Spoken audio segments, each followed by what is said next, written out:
The state of emergency requires us to organize within the neighborhood boundaries.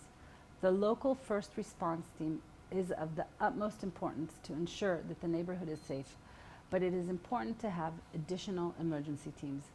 After going through the reports of the Home Front Command, we consulted with experts from different places, including the Home Front Command and the municipalities. We created a short and clear list of teams by topic. In total, we have identified 11 teams. Some or all of them can be formed.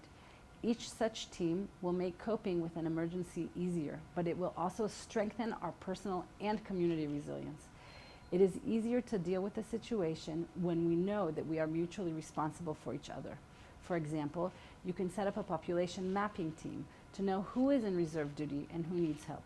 Are there elderly people in my building who need special help? A children and youth team who needs to keep occupied. Is there a mother who was left alone at home and needs someone to help her hold the baby for a moment or bring her diapers? A team that knows how to map the medical professionals who live in the neighborhood, doctors, nurses, social workers, or psychologists who could help if necessary.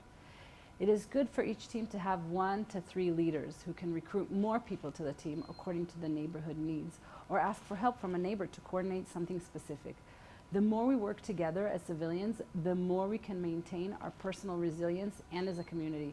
The goal is to feel protected now, but also with a long-term vision to maintain togetherness and mutual help. No one is left alone.